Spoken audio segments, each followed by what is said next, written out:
ہم بالکل ہو سکتا ہے، ڈیفینیٹلی ہو سکتا ہے، ابھی تو گھٹن نے بڑھنا ہی ہے، صحیح، لیکن اس کے بعد ایک لیکن منزل کے ہم پاس ہیں، آپ یہ بھی ساتھ کہہ رہے ہیں۔ میں بالکل میں اس لیے یہ کہہ رہا ہوں کہ اب دنیا جو ہے نا بیسیکلی جو بھی آپ کچھ کرتے ہیں نا مطلب یعنی اس کے پیچھے ابلاغ ہے، یعنی اگر جو اسٹیٹس ہیں جنہوں نے مختلف لوگوں کو کالونائزڈ کیا ہوا ہے تو وہ سب سے زیادہ کام پروپیگنڈا کے اس پہ فرنٹ پہ کرتے ہیں، ابلاغ کے ذریعے لوگوں کو یہ بتاتے ہیں کہ یہ قبضہ آپ کے فائدے میں ہے، صحیح، اور آپ کی سیکیورٹی اور سیفٹی اسی میں ہے کہ آپ اس قبضے پر آمین کہیں۔ تو آج کی دنیا میں چونکہ جو اس قبضے کو آمین انکار کرتے ہیں، آمین نہیں کہتے، ان کی وائسز ابلاغ کے محاذ پہ بڑی کمزور ہوتی ہیں۔ جی، آج کی دنیا جو میں نے جس بنیاد پہ یہ کہہ رہا ہوں کہ ہم نزدیک ہیں، آج کی دنیا میں ابلاغ کی گنجائش بہت بڑھ گئی ہے، اب سچ کو لوگوں تک پہنچانا نسبتاً آسان ہے، تو لوگوں کے شعور میں جو تبدیلیاں آ رہی ہیں اس سے اب لوگوں کا شعور چھلانگے لے رہا ہے، وہ پیدل نہیں چل رہا، صحیح، وہ جمپ لگا رہا ہے، آگے جیٹ پہ بھی چلا جائے۔ ہاں، تو اس سے امید کی جا سکتی ہے کہ شعوری سطح ایک ایسی جگہ پہ آ جائے جب لوگ اس اہمیت کو سمجھیں کہ ان کو باہر نکلنا ہے، ان کو سڑکوں پہ آنا ہے، ان کو چوکوں چوراہوں میں آنا ہے، اور اپنا جو پوائنٹ آف ویو ہے اس کو دنیا کے سامنے لانا ہے، اور دنیا کے سامنے وہ جا بھی سکتا ہے، یعنی ابلاغ کی جو آج کی سچویشن ہے۔ ڈاکٹر صاحب ایک عام کشمیری کے ذہن میں ایک سوال ہوتا ہے جو اکثر تنگ بھی کرتا ہے کہ Jammu Kashmir national student federation, Jammu Kashmir liberation front, student liberation front, I mean there are so many organization, بہت ساری پارٹیز ہیں، اب ان میں سے کس کو جوائن کرے؟ سارے لوگوں کے کلیم ہے کہ we are the only right اور ہم لوگ صحیح ہیں، اور پھر یہ جب منزل ایک ہے تو پھر اتنی زیادہ آپس میں ہی اختلافات کیوں؟ نہیں، میں تو اس کو اختلاف نہیں سمجھتا ہوں، مطلب آپ کو نہیں لگتا یہ چیزیں میں کمزور کر رہی ہیں؟ مثلاً جس دنیا میں ہم رہ رہے ہیں اس میں رائٹ آف ایسوسیشن جو ہے وہ ایک بیسک رائٹ ہے، بیسک ہیومن رائٹ اس کو کہا جاتا ہے۔ آپ کوئی ایسوسیشن، کوئی آرگنائزیشن، کوئی مطلب اجتماع، right of assembly, right of union, یہ آپ کو حاصل ہے، آپ بے شک 2 بندوں کا بنائیں یا 2 لاکھ بندوں کا بنائیں یا 2-4 بندوں کا بنائیں، تو یہ اختلاف نہیں ہے۔ اختلاف تو یہ ہو سکتا ہے نا کہ جی ہم مطلب میں ایک نقطۂ نظر کی بات کر رہا ہوں تو آپ کسی دوسرے نقطۂ نظر کی بات کر رہے ہوں تو یہ اختلاف ہے۔ میرا اختلاف ہے بالکل مسلم لیگ سے یا پی ٹی آئی سے یا مسلم کانفرنس سے، آئیڈیالوجیکل لیول پہ، کہ ہم ایک بات کر رہے ہیں وہ دوسری بات کر رہے ہیں، تو میرا نیشنل اسٹوڈنٹ فیڈریشن یا کسی دوسرے سے تو کوئی اختلاف ہے ہی نہیں ہے، سمجھ رہے ہیں؟ وہ ڈیفرنٹ آرگنائزیشنز ہیں، وہ الگ سے وہ بنی ہوئی ہیں۔ یہ بہت اچھی بات ہے کہ سارے لوگ ایک ہی پلیٹ فارم پہ اکٹھے ہو جائیں، ایک بڑی موومنٹ بنا سکتے ہیں۔ بالکل، کیوں نہیں چاہتے ہیں؟ ایسی خواہش سب کی رہتی ہے، لیکن یہ پریکٹیکلی ایسا ہوتا نہیں ہے نا، مطلب اس کا آپ نے کبھی کوشش کی اس کو؟ مطلب آپ یہ جیسے نیشنل اسٹوڈنٹ فیڈریشن ہے وہ ایک لیفٹ کی آرگنائزیشن ہے، ان کی ماس پارٹی ہے نیشنل عوامی پارٹی، وہ سوشلزم کے پرچارک ہیں۔ کوئی اور تنظیم ہے وہ جو ہے وہ سوشلزم کی پرچارک نہیں ہے، وہ کسی دوسرے آئیڈیا کو، کسی اکنامک سسٹم کو بہتر سمجھتی ہے۔ لبریشن فرنٹ ہے، ہم سیکولر ڈیموکریٹس ہیں، تو یہ تو ڈیفرنٹ اسکول آف تھاٹس کی تنظیمیں بنی ہوئی ہیں، لوگوں کے پاس آپشن ہے۔ آئیڈیالوجیکل کنفلکٹ اپنی جگہ پہ، لوگوں کی جانیں جا رہی ہیں، یہاں پہ آئیڈیالوجی کی بات نہیں، وہ تو پھر پوری تو آپ نے کبھی ایسی کوشش کی کہ ان ساری آرگنائزیشن کو بالکل کسی ایک پلیٹ فارم پہ؟ جیسے آپ ویری ریسنٹلی دیکھیں نا، یہاں جیسے اے جے کے میں جو جتنی بھی تنظیمیں کام کر رہی تھیں انہوں نے ایک الائنس بنایا، اس کو انہوں نے آل پارٹیز نیشنل الائنس کا نام دیا۔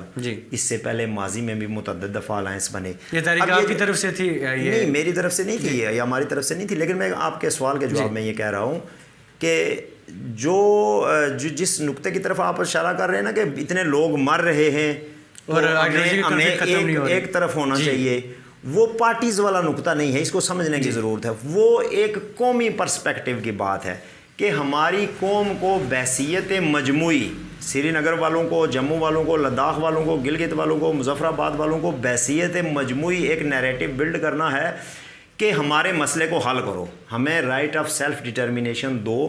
وہ والا معاملہ ہے، وہ آزاد کشمیر جو 4000 مربع میل ہے، اس میں چند جماعتوں کا اکٹھے ہو کے کسی ایک نقطۂ نظر کو وہ کرنا، وہ یہ معاملہ نہیں ہے۔ یعنی کہ ہماری سب سے یعنی ریاست کی آزادی والا جو معاملہ ہے اس میں ایک نیشنل ہماری جو ہے نا وہ ایک اپروچ ہونی چاہیے، اور وہ اپروچ اس پہ لوگ اب متفق ہو رہے ہیں، تیزی کے ساتھ متفق ہو رہے ہیں کہ ہم سب اس بات پہ متفق ہیں کہ ہمارا جو ڈسپیوٹ ہے اس کو حل کیا جائے، اس ریاست کے اندر سے ہندوستان اور پاکستان جو ہیں وہ اپنی اپنی افواج نکالیں، اس کو دوبارہ یونائٹ کیا جائے، پولیٹیکل پروسیس بحال کیا جائے، پھر لوگوں کو آپشن دے دیا جائے کہ وہ جو بھی فیصلہ کریں تو وہ فیصلہ جو ہے اس کو فائنل سیٹلمنٹ کے طور پہ قبول کیا جائے. سر یہ معاملہ ہے. اسی سے ایک ذیلی کویسچن کہ پاکستان، ریاست پاکستان بھی رائے شماری کا احترام کرتی ہے، وہ بھی UN میں جا کے یہی بات کہتے ہیں کہ ہم رائے شماری، کشمیر کی رائے شماری چاہتے ہیں، مانگتے ہیں، تو پھر اختلافات کیا؟ نہیں، ایک تو بات یہ ہے نا کہ اس پہ جموں کشمیر پہ صرف پاکستان ہی تو نہیں ہے نا، یہاں پہ انڈیا بھی ہے. جی. تو مطلب یعنی کہ اوپر سے یا کسی انٹرنیشنل فورم پہ پاکستان کا ایک موقف رہتا ہے کہ کشمیر میں رائے شماری ہونی چاہیے، لیکن جب وہ اسلام آباد آتے ہیں تو ان کا موقف دوسرا ہوتا ہے. اب اگر ہم نے کئی دفعہ یہ باتیں کی ہیں، ان تک پہنچائی بھی ہیں، کہ اگر آپ یہ کہتے ہیں کہ اقوام متحدہ کی قراردادوں کے مطابق ریاست جموں کشمیر کے مسئلے کو حل کیا جائے تو اقوام متحدہ کی قراردادوں کو فالو کرنے کا آپ اعلان کریں. آپ یہ کہیں کہ پاکستان اقوام متحدہ کی قراردادوں کے مطابق اقدامات اٹھانے کے لیے تیار ہے، جس کے مطابق پاکستان کو ریاست جموں کشمیر سے اپنی افواج کا انخلاء کرنا ہے اور پھر انڈیا کو بھی اس کے بعد انخلاء کرنا ہے. یعنی قراردادوں کے مطابق پاکستان نے پہلے انخلاء کرنا ہے. ہم نے یہ میں اپنے تنظیم کا نقطہ نظر نہیں بیان کر رہا ہوں، یہ ان کا نقطہ نظر میں بیان کر رہا ہوں. ہمارا تو نقطہ نظر یہ ہے کہ کمپلیٹ اور سائملٹینیس وڈرال ہونا چاہیے، دونوں طرف افواج ایک ہی دفعہ نکلیں اور پوری کی پوری نکلیں. یونائٹڈ نیشن کی ریزولوشنز کہتی ہیں کہ پاکستان اپنی فوجیں پہلے نکالے گا، چونکہ پاکستان نے ریاست پہ حملہ کیا تھا اور انڈیا جو ہے وہ وہاں پہ کیس لے کے گیا تھا، اور پاکستان اپنی ساری فوجیں نکالے گا اور India bulk of its troops نکالے گا اور کچھ فوج جو ہے وہ وہاں پہ رکھے گا. تو اگر پاکستان کی اسٹیٹ ان قراردادوں پہ مطمئن ہے اور وہ چاہتی ہے کہ اقوام متحدہ کی قراردادوں کے مطابق، تو انہیں پھر انیشیٹ کرنا چاہیے. صحیح. انہیں اقوام متحدہ کو انفارم کرنا چاہیے، okay we are ready to withdraw our troops first from Jammu and Kashmir state, اور آپ انڈیا کو بھی بولیں کہ وہ بھی اس کا اہتمام کرے. گارنٹی کیا ہے کہ انڈیا اوورٹیک نہیں کر لے گا آزاد کشمیر کو؟ نہیں، یہ گارنٹی تو یونائٹڈ نیشن نے دینی ہے نا. یہ ایسے نہیں ہوگا کہ پاکستان نے بول دیا تو کل پاکستان فوجیں نکالنا شروع ہو جائے گا، یا یہ مطلب یعنی کہ وہ چھوڑ دے گا اور سارا انڈیا پہ. اس کے لیے ایک میکانزم وضع ہوگا. ظاہر ہے جب یونائٹڈ نیشن ایک میکانزم وضع کرے گا کہ جی ٹھیک ہے دونوں ملک تیار ہو گئے ہیں افواج کے انخلاء کے لیے، تو پھر پہلے بعد والا معاملہ ہی نہیں رہے گا. پھر جہاں سے فوج نکلے گی یونائٹڈ نیشن کی جو پیس کیپنگ ٹروپس ہیں وہ اس کو ریپلیس کریں گے، یا یونائٹڈ نیشن جو بھی میکانزم وضع کرے گا. ظاہر ہے دونوں ملک یونائٹڈ نیشن کے ممبر ہیں، سگنیٹریز ہیں، تو یہ تو ایک کسی پراپر میکانزم سے کسی فورم پہ ڈائلاگز کے بعد ہی یہ کام شروع ہوگا. تو یہ والا تو معاملہ ہی نہیں ہے نا کہ پاکستان فوج نکال لے گا تو انڈیا چڑھ جائے گا، یا انڈیا نکال لے گا تو پاکستان چڑھ جائے گا. ایسے تو ہوگا ہی نہیں. وہ تو کسی طریقہ کار کے تحت وضع ہوگا، اس کی گارنٹی ہوگی، اس میں انٹرنیشنل پاورز انوالو ہوں گی. تو یہ خطرہ نہیں ہے، ایسا کوئی خطرہ نہیں ہے. یہ تو یہاں کے کشمیریوں کو وہ کرنے کے لیے جی کہ ہماری فوج یہاں پہ رہے گی، تو جب تک انڈیا تو پہلے ہی ریاست پہ چڑھ دوڑا ہوا ہے نا، ریاست کا ایک بڑا حصہ انڈیا کے پاس ہے. اور کون صاحب یہ 4000 مربع میل پہ اگر چڑھ بھی دوڑ گیا تو اس میں کون سی قیامت آتی ہے. میں ویسے ایک بات کر رہا ہوں. تو یہ بیسیکلی لوگوں کو وہ کرنے کا یعنی کہ بیوقوف بنانے کا جو حکمرانوں کا طریقہ کار ہوتا ہے. ہمارا یہ کبھی مطالبہ نہیں رہا ہے کہ پاکستان اپنی فوج نکال لے اور انڈیا فوج یہاں پہ رکھے. ہمارا مطالبہ بالکل کلیئر ہے کہ دونوں ملک اپنی پوری افواج بیک وقت نکالے اور مکمل نکالے. اب یہ دونوں بیٹھ کے یونائٹڈ نیشن کے ساتھ کشمیریوں کو ساتھ رکھ کے جو بھی میکانزم کریں گے، طے کریں گے، اس کی رسپیکٹ کرنی ہوگی دونوں کو. جیسے کہ یہ سیز فائر لائن کی رسپیکٹ کے معاہدے کرتے ہیں کہ جی ہم جنگ بندی لائن پہ امن برقرار رکھیں گے. جیسے انہوں نے پانی کا معاہدہ کیا ہوا ہے، آدھا میں پیوں گا آدھا آپ پی لیں. تو ایسے جب یہ معاہدہ فوجیں نکالنے کا کریں گے تو اس کا احترام کریں گے. ہمارا تو مسئلہ ہی نہیں ہے. ڈاکٹر صاحب، جب آپ کی زندگی پہ نظر دوڑائی جاتی ہے، ایک سائڈ پہ ہارڈ کور ریبیلین اپروچیز ہیں آپ کی، جد و جہد ہے، اسٹرگل ہے، کوشش ہے، چوکوں میں، چوراہوں میں، گلیوں میں، بازاروں میں نعرے باغی. دوسری طرف آپ کی ذات کے لطیف پہلو شاعری. یہ حسین امتزاج کیسے؟ بس یہ زندگی جو ہے وہ اس کے ہزارہا پہلو ہیں. تو ایک میں تو ذاتی طور پہ یہ سمجھتا ہوں کہ اگر ایک انقلابی یا ایک ریولوشنری یا کسی بھی جدوجہد میں جو شریک آدمی ہے، اگر وہ اس کا مزاج جو ہے وہ ایستھیٹک نہیں ہے، وہ محبت کرنے والا نہیں ہے، وہ رومانٹک نہیں ہے، وہ جو ہے وہ آپ یہ سمجھ لیں کہ وہ فنون لطیفہ سے آگاہ نہیں ہے، تو اس کی جدوجہد بہت سوکھی اور بہت ڈرائی ہو جائے گی، اور وہ اس کو زیادہ تکلیف دے گی، وہ اس کو زیادہ تکلیف دے گی۔ تو وہ جو شروع میں آپ بات کر رہے تھے نا کہ یہ اتنی مشکل جدوجہد ہے اور اس میں مایوسی آ جاتی ہے، اور اس میں تو اس مایوسی سے اور اس کی مشکلات سے بچنے کا ایک طریقہ یہ بھی ہوتا ہے کہ آپ اپنے آپ کو علم سے اور ایستھیٹک سے اور آرٹ سے جو ہے وہ مزین کریں۔ یہ ہتھیار ہیں بنیادی طور پہ، جن ہتھیاروں کی ہمیں ضرورت ہے وہ یہ ہتھیار ہیں۔ ڈاکٹر توقیر گیلانی اپنے دل پہ زیادہ اعتبار کرتے ہیں کہ اپنے دماغ پہ زیادہ اعتبار کرتے ہیں؟ میں دماغ پہ اعتبار کرتا ہوں۔ پھر ایستھیٹک کی جگہ کیسے بچاتے ہیں آپ؟ ایستھیٹک دماغ سے ہی تعلق رکھتی ہے، اور یہاں پہ جو مروجہ ہمارا کہ خیالات احساسات کا دل میں آنا، میرے دل میں بات آئی، اور یہ ساری چیزوں کا کہیں نہ کہیں دل سے ایک شاعرانہ گفتگو کی بات ہے۔ یہ تو ہمارا جو ہے نا وہ ایک طرز اظہار ہے نا۔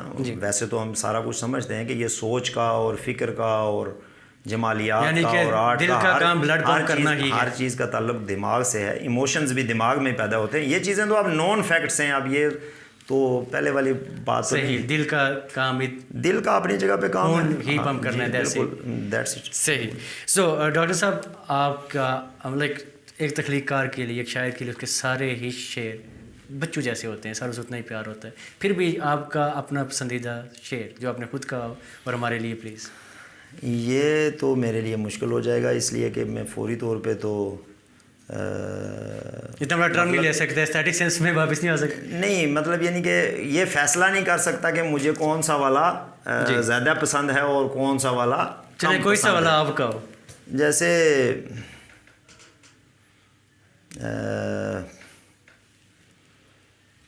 مطلب یعنی کہ میں زیادہ تر تو میں نظمیں کہنے کی کوشش کرتا ہوں، تو مجھے اپنی نظمیں زیادہ پسند ہیں پلیز۔ تو جیسے میں آپ کو ایک چھوٹی سی نظم سنا دیتا ہوں کہ ایک کچی بستی، جی، مطلب یعنی کہ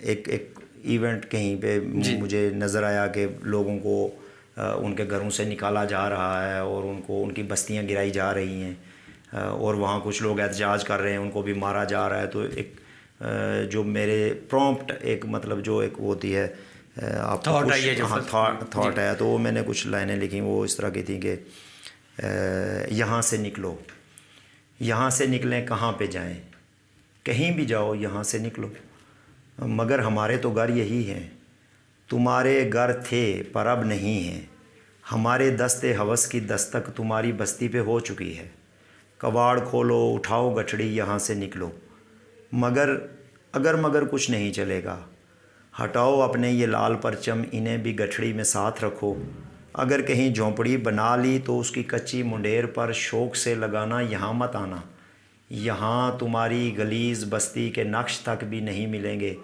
یہاں بنائیں گے ہم پلازے، حسین بنگلے، امیر بچوں کی درسگاہیں، نفیس ہوٹل، تمہارے بیکار زرد خوابوں کے سبز مقتل، کہ جن پہ لہرائے گا ہمارا یہ سبز پرچم، یہ پرچموں میں عظیم پرچم، عطائے رب کریم پرچم۔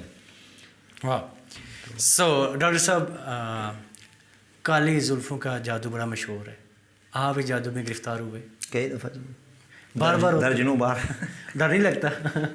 نہیں، اس میں ڈر لگنے کی کیا بات ہے، چونکہ کوئی یہ تو محبت تو ایک اچھا جذبہ ہے، مطلب اگر آپ کا کوئی معاملہ کوئی دوسرا ہے، آپ کسی ذہنی بیماری کا مطلب اگر آپ کسی ذہنی بیماری کا شکار ہیں، یا آپ کسی مطلب آپ یہ سمجھ لیں کہ سیکشول ڈسیبلٹی کا یا کمپلیکسٹی کا پرابلم ہے آپ کا، تو اس کے تحت بھی بہت ساری چیزیں ہو رہی ہوتی ہیں، کوئی روایتی بھی جو ہمارے محبت کے اپنے اپنے وہ ہیں، لیکن کسی حسین چہرے کو یا کسی دوست کو اس کے لیے محبت پیدا ہو جانا آپ کے دل میں، یہ تو بڑا نیچرل سی بات ہے۔ اور کالی زلفوں کا جادو آپ کو اسپیسیفکلی نہیں، وہ ضروری نہیں کہ کالی ہوئی ہوں ہر دفعہ، وہ بلونڈ وغیرہ بھی آج کل تو چونکہ شیڈز بہت آتے ہیں تو وہ کوئی بھی ہو سکتی ہے، صحیح، لیکن میں ہمیشہ سے میرا دل جو ہے وہ ایک محبت کرنے والا دل ہے، مجھے بہت ساری چیزوں سے محبت ہے، اس میں چونکہ میل ہوں تو مجھے فیمیل سے محبت تو ویری نیچرل ہے، اوبویسلی یہ ہو جاتی ہے، بچوں سے محبت ہوتی ہے، پیٹس سے محبت ہو جاتی ہے، آپ کو مناظر فطرت سے محبت ہو جاتی ہے۔ ڈاکٹر توقیر گیلانی کا سب سے بڑا ڈر کیا ہے؟ میرا ایز سچ کوئی بہت بڑا ڈر نہیں ہے، میرے جو ہے نا مطلب کچھ مسئلے ہیں بیسیکلی جی، جو مجھے ڈراتے رہتے ہیں، اس سینس میں کہ میں اس سے بہت زیادہ ہائپر ہو جاتا ہوں۔ مطلب جیسے کہ یہ جتنی بھی پسماندگی ہے معاشرے میں، آزادی سے بھی زیادہ جو مجھے سب سے زیادہ چیز جو ہانٹ کرتی ہے وہ جو ہمارے سماج کی بحثیت مجموعی گراوٹ ہے، پسماندگی ہے یا گراوٹ آپ اس کو کہہ لیں، اس میں آپ اس کو میٹیریل سطح پہ بھی آپ لے لیں اور آپ اس کو شعوری لیول پہ بھی لے لیں، اور مورالٹی میں بھی کہیں پہ کیسے؟ یہ مجھے بعض دفعہ اتنا زیادہ وہ ہانٹ کرتی ہے کہ مجھے خوف آتا ہے کہ میں یعنی اپنے آپے سے باہر ہو جاتا ہوں بعض دفعہ نا، مطلب یعنی کہ ایسے کہ میں غصہ آتا ہے کہ بھائی یہ کیا ہے، یعنی جب آپ آج کی دنیا میں ہیں تو آپ پوری دنیا کو دیکھ رہے ہیں نا، آپ مختلف سماجوں کو دیکھتے ہیں، جی، تو آپ کو لگتا ہے کہ یہ انسانی سماج ہے، ایسا ہونا چاہیے۔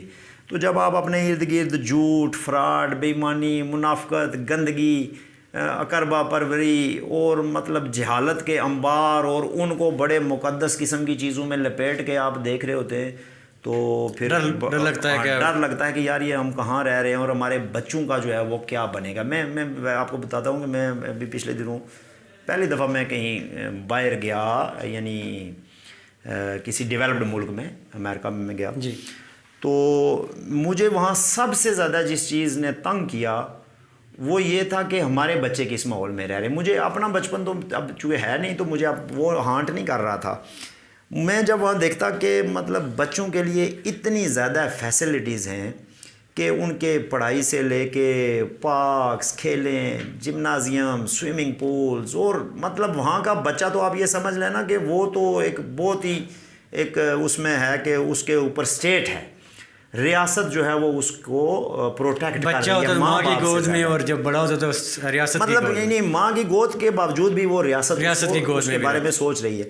تو میں وہاں بیٹھے ہوئے سوچتا تھا یار کہ ہمارے بچے جو ہیں ان کے لیے نہ کوئی گراؤنڈز ہیں، نہ اسکول ہیں، نہ ان کے لیے مطلب اس طرح کا کمپیٹیٹیو انوائرمنٹ ہے، ڈاکٹر صاحب جب آپ کیا بنیں گے؟ اس طرح کی جب آپ بات سوچتے ہیں، جب اس طرح کے خیالات ذہن میں آتے ہیں، یہ صرف آزاد ریاست جموں کشمیر کے لوگوں کے لیے آتے ہیں یا کہ نہیں، یہ تو میرا گلوبل ہے، اس میں تو میں تو کوئی کسی نیرو نیشنلزم پہ بلیو نہیں کرتا ہوں۔ میں یہ کبھی نہیں کہوں گا کہ کشمیری جو ہیں یہ دنیا کی سب سے عظیم قوم ہے، ریاست جموں کشمیر کے لوگ، یا یہ دنیا کی سب سے بہادر قوم ہے، یا یہ دنیا کی سب سے ذہین اور خوبصورت قوم ہے، کیا کہتے ہیں دنیا کی یا سب سے ہمارا ملک جو ہے وہ دنیا کا سب سے خوبصورت اور یہ ہے یہ ہے یہ کیا ہے، یہ تو کیا آپ یہ کہیں گے کہ کشمیری دنیا کی سب سے مظلوم قوم ہے؟ نہیں، یہ بھی میں نہیں کہوں گا سب سے مظلوم قوم ہے، مظلوم قوم ہے، سب سے مظلوم والا یہ تو پھر معاملہ تھوڑا دوسرا ہو جائے گا، ہم سے بھی زیادہ مظلوم دنیا میں بچپن سے یاد ہے، ابھی آپ بچپن کی باتیں لائک بچوں کی باتیں کر رہے تھے، وہاں سے آپ کا بچپن میں ڈاکٹر توقیر گیلانی شرارتی ہوتے تھے کیا؟ ہاں جی بالکل، میں ایک تو کھیلتا بہت رہا ہوں جی، اور شرارتی تو میں شروع سے ہی ہوں۔ کوئی ایک ایسا واقعہ جو آپ کو یاد کر کے ہنسی آ جاتی ہے؟ ہاں، مجھے ایک واقعہ یاد ہے اس طرح کا کہ وہ پسٹل آتے تھے، چھوٹے پسٹل آتے تھے، نہیں واٹر گن نہیں، اس میں پڑتا وہ بارود کی ایک چھوٹی سی گولی ہوتی تھی، وہ لکڑی میں بارود ڈال کے تو وہ اس میں ڈال کے تو وہ ہم کھیلتے تھے۔ ان دنوں میں ایک ڈرامہ آتا تھا اندھیرا اجالا، جی، تو اس میں وہ پولیس ہوتی تھی اور اس میں چور ہوتے تھے، تو یہ ہمارا بڑا فیوریٹ گیم تھا کہ ہم کچھ چور بن جاتے تھے، ڈاکو مجرم بنتے تھے، اور کچھ پولیس بن جاتی تھی۔ تو میرا ایک کزن تھا، میرے ہم عمر ہی تھا تقریباً، تو مجھے اندازہ نہیں تھا کہ وہ گولی جو ہے وہ ہارٹ بھی کرتی ہے۔ ہم تو اس کو جب فائر کرتے تھے تو اس میں سے دھماکے کی آواز تو آتی تھی، لیکن وہ کسی کو لگتی وقتی نہیں تھی، وہ پھٹ جاتی تھی۔ تو میں نے اس کے سر پہ رکھ کے تو وہ فائر کر دیا، تو وہ پسٹل بھی تقریباً 1 فٹ بڑا تھا اور اس میں اچھی خاصی موٹی وہ پڑتی تھی۔ تو اس کے جیسے ہی وہ فائر ہوا نا تو اس کے سر سے خون کا فوارہ جو ہے نا وہ نکلا، اگرچہ وہ بہت زیادہ ہے، وہ ڈیپ تو اس نے امپیکٹ نہیں کیا، لیکن اس کی جلد اور وہاں سے بال اور وہ سارے اڑ گئے اور تیزی سے خون نکلا، وہ کہ نس وس بھی تھی۔ تو میں کوئی میرے خیال میں اب شاکڈ ہو گئے 12-14 سال کا ہوا ہوں گا شاید، تو میں بہت زیادہ جو ہے نا وہ شوق ہوا، بہت زیادہ، میں مطلب ڈر ہی گیا کہ یہ کیا ہو گیا ہے۔ سیاسی شرارتیں بھی کرتے ہیں؟ سیاسی شرارتیں سچ کوئی خاص تو نہیں کرتے،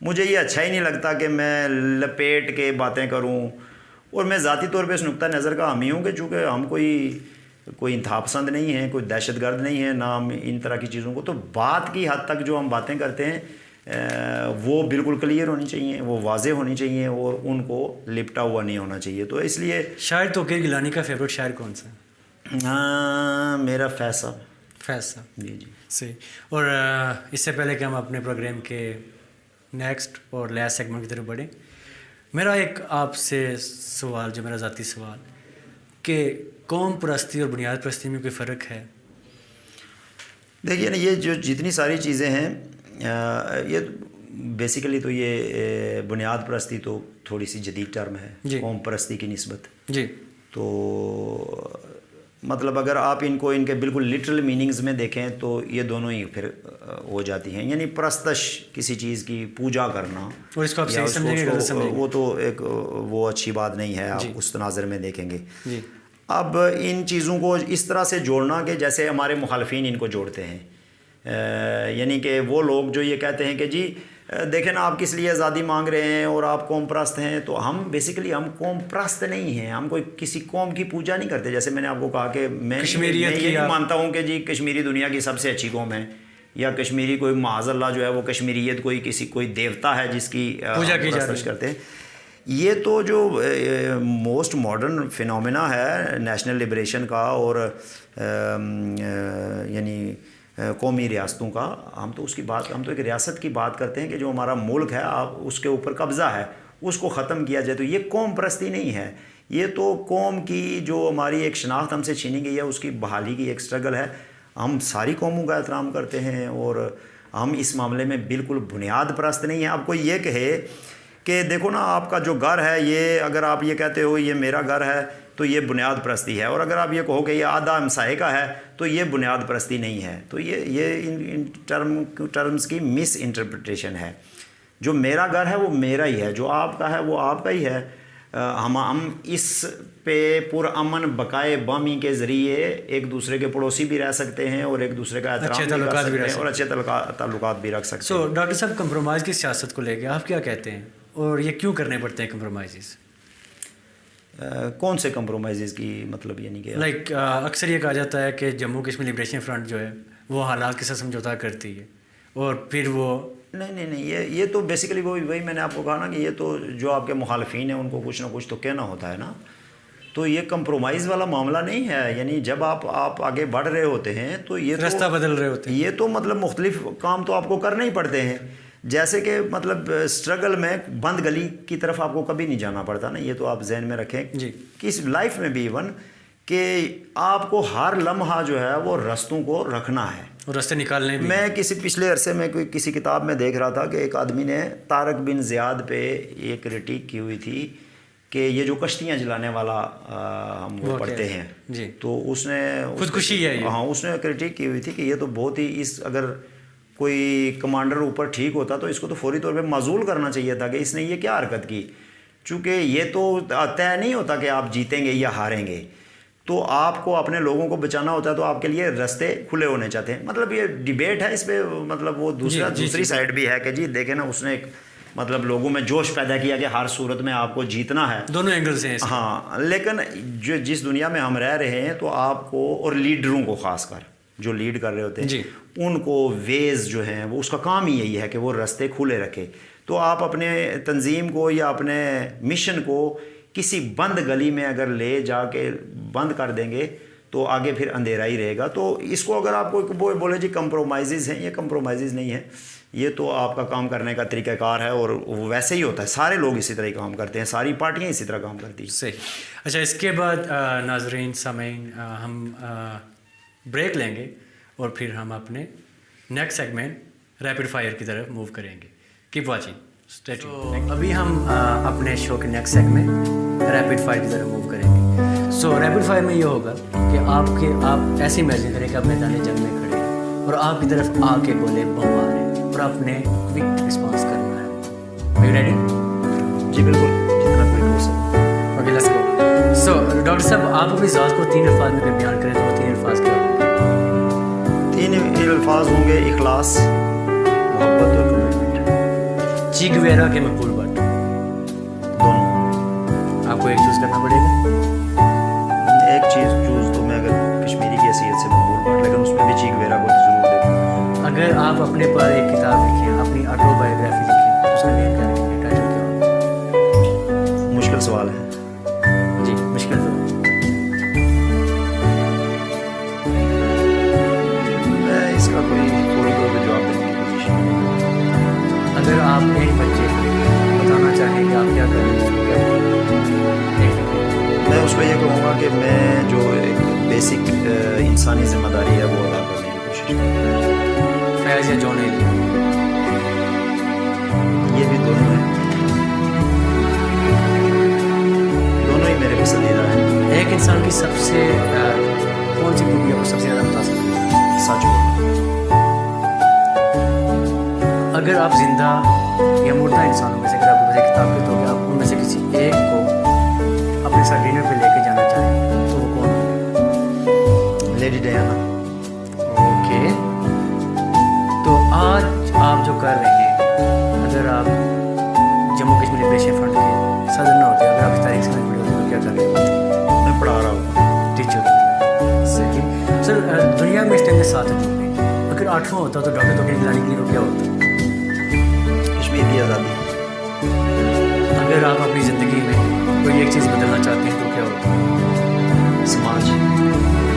ڈاکٹر توقیر گیلانی جب صبح اٹھتے ہیں تو سب سے پہلے کس چیز کو چیک کرتے ہیں, اپنے موبائل فون کو یا آئینے میں اپنے فون کو؟ اپنے منہ سے آنے والی اسمیل.